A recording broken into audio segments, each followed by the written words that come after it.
देखते हैं यहाँ पर पंडित सुंदरलाल शर्मा के इस भाग में हम देखने जा रहे हैं, इस अध्याय में देखने जा रहे हैं कि पंडित सुंदरलाल शर्मा एक महान स्वतंत्रता संग्राम सेनानी तो थे ही, एक विद्वान तो थे ही। यहाँ पर वो बहुत कुछ प्रतिभा के धनी थे। ये बहुत कुछ कर गुजरे थे, मतलब समाज के लिए बहुत कुछ कर रहे थे। उतने ही ये प्रखर लेखक थे, कवि थे, कहानीकार थे, बहुत सारे निबंधकार थे, बहुत सारी चीजों को इन्होंने रचना की है। पर इनके बारे में जानना होगा कि शिक्षा, इतने बड़े विद्वान, इतने बड़े लेखक की शिक्षा कैसे कहाँ पर हुई है। तो देखिएगा यहाँ पर इन्होंने ज्यादा शिक्षा नहीं ली है, मतलब वैसे भी बहुत ज्यादा पढ़ाई करने वाले क्षेत्रों में इन्होंने बिल्कुल नहीं पढ़ा है। बस ये जो राजिम का क्षेत्र था, देख रहे हो यहाँ पर, ये जो राजिम में इनका जन्म हुआ था, तो राजिम का जो प्राथमिक शाला था, प्राइमरी स्कूल था, प्राथमिक शिक्षा तक ही इन्होंने ग्रहण की थी स्कूल जाकर। उसके बाद ये स्कूल का नहीं जाना, इनका स्कूल जाना नहीं हुआ था। पर आगे कैसे हुआ, कैसे इनका जिंदगी इतना ज्यादा प्रतिभाशाली हो गया। ये घर पर स्व अध्याय, जिसको बोलते हैं स्व अध्याय करना, वहां पर रहते हुए ये बाकी विषयों का अध्ययन करने लगे। तो इन्होंने यहाँ पर देखिए बहुत सारी भाषाओं का अध्ययन किया। यहाँ पर संस्कृत भाषा का, बांग्ला भाषा का, मराठी भाषा का, उड़िया भाषा का, बहुत सारी भाषाओं का, इनके अलावा और भी भाषाएं थी, मैंने मेन भाषा बता दी है। ऐसी भाषाओं का उन्होंने यहाँ पर अपना विकास चालू किया, सीखना चालू किया। बहुत सारी भाषाओं में ये पारंगत हो गए और इनके पास जो इनकी रचनाएं हैं वो कई भाषाओं में भी मिलती है। ये कुल 22 ऐसे रचनाएं हैं, बहुत महत्वपूर्ण रचनाएं बता रही हूँ कि कुल 22 रचनाएं लिखे थे, जिसमें से 18 रचनाएं ऐसी हैं जो हिंदी और छत्तीसगढ़ी में लिखी गई हैं। वही आप यहाँ पर रचनाएं हिंदी और छत्तीसगढ़ी को देखने जा रहे हैं, जो आपके एग्जाम में हमेशा पूछा जाता है। तो आपको अगर कूट में कभी पूछा जाए, देखिए ऐसे क्वेश्चन आने की संभावना बढ़ जाती है कि पंडित सुंदरलाल शर्मा के द्वारा क्या 22 भाषाओं में कुल रचनाएं लिखी गई थी और 18 भाषाओं में, हिंदी और छत्तीसगढ़ी भाषा में रचना लिखी गई थी। एक तो ये सही आंसर हो गया। अब 22 की जगह 23 या 18 को 22 कर दे इधर उधर, या 22 को 18 कर दे। तो यहाँ पर आपको देखना होगा कि ये जो छत्तीसगढ़ी और हिंदी भाषा में जो रचनाएं लिखे थे वो 18 रचनाएं लिखे थे, और जो बाकी पूरी भाषाओं को लेकर अगर रचना लिखी गई है तो 22 लिखी गई। उन्हीं 22 में 18 हिंदी और छत्तीसगढ़ी भाषा में लिखी गई है। तो ऐसे फुट वाले क्वेश्चन आते हैं, या 22 को यहाँ कर दे, ऐसे 18 को यहाँ कर दे, तो गलती नहीं करना है। टोटल 22 हर भाषाओं को मिलाकर, और हिंदी और छत्तीसगढ़ी में लिखे हैं 18 रचनाएं लिखी हैं। अब इनकी रचनाएं देखते हैं, जो विशेष रचनाएं हैं। तो पंडित सुंदरलाल शर्मा की जब बात आती है तो उनकी जीवन की प्रथम रचना कौन सी हो जाती है? रसिक मित्र हो जाता है यहाँ पर, और जो 1898 में लिखे थे इसको। अब 1898 और 99 का समय देख रहे हो, राजिम में कवि समाज की स्थापना किए थे। वहाँ कई कवियों का वहाँ पर सृजन और लेखन का कार्य होता था। कवि समाज मतलब हर कवियों का वहाँ पर एक बैठक स्थल हुआ करता था। तो यहाँ पर राजिम में 1898 और 99 दोनों ऑब्लिक करके डेट याद रहना चाहिए कि राज्य में कवि समाज की स्थापना की थी, और उनकी जो पहली रचना थी वह थी रसिक मित्र। तो सुंदर है, रसीले हैं, ऐसा करके याद कर लेना, रसिक मित्र 1898। अब यहाँ पर आते हैं उनकी प्रमुख रचनाएं। इनकी रचनाओं से तो क्वेश्चन एनी टाइम हमेशा आया हुआ है। रचनाओं से तो मतलब भटकाव बंद करना है आपको। सारी रचनाओं का कलेक्शन आपको यहाँ पर मिल रहा है, जो जहां से आप बिखरते हो मैंने यहाँ पर समेट दिया है। तो हम यहाँ पर देख रहे हैं, एक तरफ रचना का नाम है कॉलम में, दूसरी तरफ उनके प्रकार है कि वह किस टाइप की रचना थी, क्या था वो, और यहाँ विशेष कुछ उसके बारे में हम देखेंगे। किसी चीजों से उठकर क्वेश्चन आया हुआ है। हम यहाँ पर सबसे पहले देख रहे हैं छत्तीसगढ़ी दान लीला। दान लीला तो हिंदी काव्य था, हिंदी का यहाँ पर छत्तीसगढ़ी दान लीला देखने को मिल रहा है। तो छत्तीसगढ़ी दान लीला किसने लिखा था? पंडित सुंदरलाल शर्मा ने।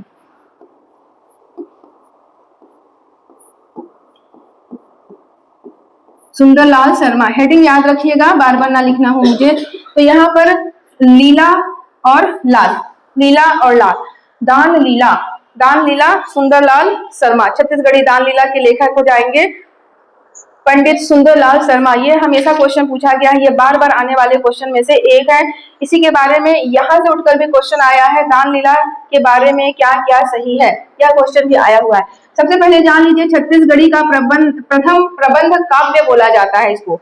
छत्तीसगढ़ी का प्रथम प्रबंध काव्य का खिताब मिला हुआ है छत्तीसगढ़ी दान लीला को। अब यहाँ पर आते हैं कि इसकी रचना कब हुई थी? 1903 में हुई थी। इसकी रचना की गई थी 1903 में। अब इसमें क्या है, श्रीमद् भागवत के 10वें स्कंद पर आधारित है। श्रीमद् भागवत के 10वें स्कंद पर आधारित है और सूर सागर से भी यह लिया गया है, उसमें भी इसका उल्लेख है। तो दोनों को याद रखेंगे।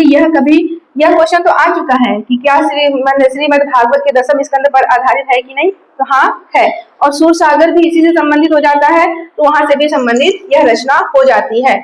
अब इसमें क्या है खास बात, इसमें खास बात यह है कि यह श्री कृष्ण के बचपन का तो इसमें लीलाओं का वर्णन है ही, साथ में श्री कृष्ण जी के जो युवा अवस्था हो जाते हैं वहां पर राधा कृष्ण जी के पूरा लीलाओं का भी वर्णन है, अर्थात यह श्रृंगार रस से भी जुड़ जाता है। तो इसके रस के बारे में पूछा गया है। दान लीला चूंकि नाम है दान लीला, तो दान से कुछ अलग भी हो जाता है, नहीं पता चलता है कि ये कृष्ण से भी संबंधित होगा, लेकिन पढ़ने वाले को पता है, पढ़ने वाले विद्यार्थी को सब पता होता है अगर उसने अच्छे से पढ़ा है कि क्या चीज कहाँ पर है। तो यह जो छत्तीसगढ़ी दान लीला है यह श्री कृष्ण जी की लीलाओं से संबंधित है। उनकी यहाँ पर श्रृंगार रस की भी प्रधानता है, उनके बचपन का भी वर्णन है। यहाँ पर जो पंडित सुंदरलाल शर्मा है जो श्री कृष्ण का यहाँ पर वर्णन किए हैं, वहां पर उन्होंने बताया है कि कृष्ण तो एक छत्तीसगढ़ का एक विशेष इंसान है, और जो कंस है, कंस कौन है, कंस ब्रिटिश है, वहां पर ऐसा उन्होंने बताया है कि कंस को ब्रिटिश के उपाधि के समान माना है और श्री कृष्ण को छत्तीसगढ़ का एक व्यक्ति माना है। यहाँ पर इसमें क्या होता है, स्वतंत्रता संग्राम की बातें भी आपको देखने को मिल जाएंगी। आते हैं कंसवध। कंसवध के बारे में पूछा गया है कि कंसवध किसकी रचना है। तो दान लीला के बाद इसको अच्छे से याद रखना है कि कंसवध पंडित सुंदरलाल शर्मा की रचना है और यह भी एक प्रबंध महाकाव्य है। प्रबंध देख रहे हैं, प्रबंध काव्य है। पहली कौन सी थी, दान लीला थी, छत्तीसगढ़ी दान लीला थी, उसके बाद लिखा गया था, यह सेकेंड क्रम में आ जाता है, प्रथम के नाम से वही चलेगा, छत्तीसगढ़ी दान लीला। अब आते हैं राजीव प्रेम पीयूष, बहुत इंपॉर्टेंट रचना है, पंडित सुंदरलाल शर्मा की बहुत ही प्रमुख रचनाएं हैं। कहीं पर लिखना पड़ेगा मुझे नाम ही।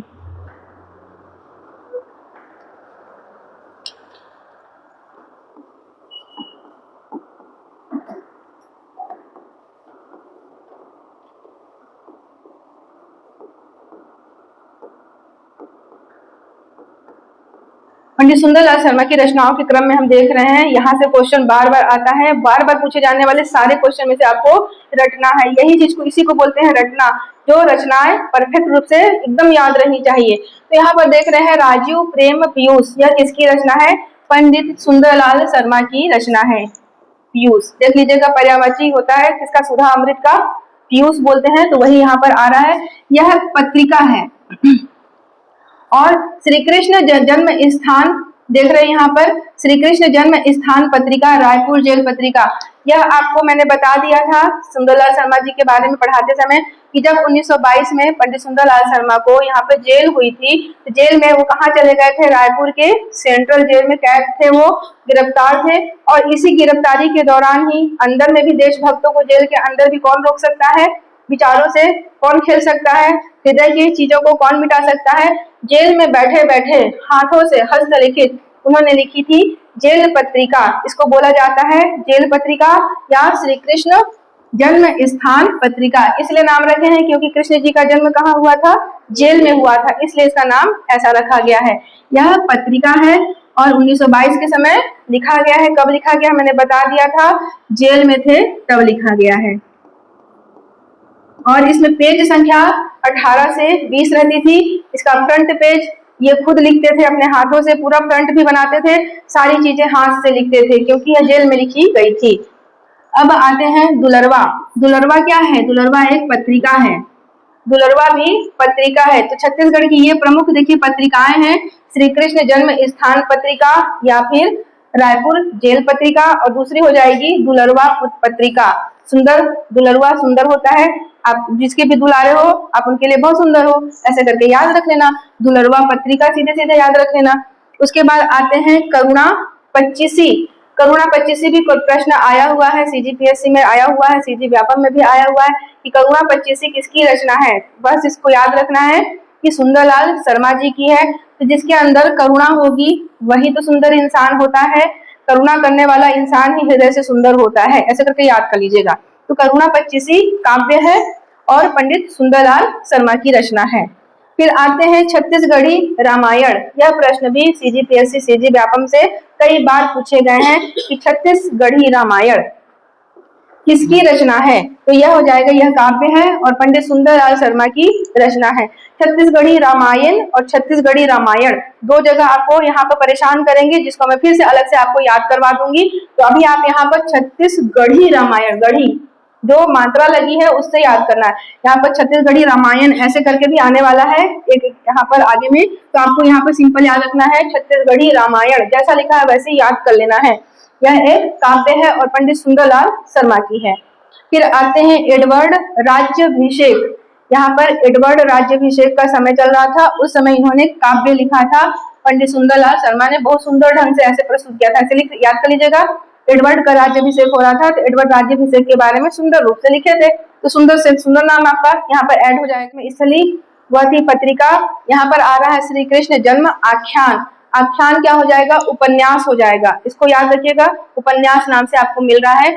श्री कृष्ण जन्म स्थली पत्रिका क्या है, वह पत्रिका है, नाम ही लग रहा है पत्रिका, नाम से ही याद रखेंगे तो पत्रिका ऑटोमेटिक याद रहेगा।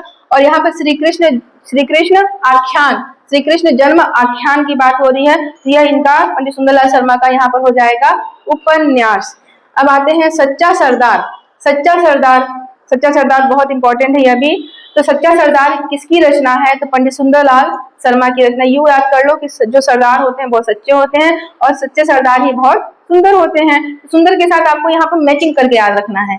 तो यहाँ पर सच्चा सरदार हो गया और यह उपन्यास है।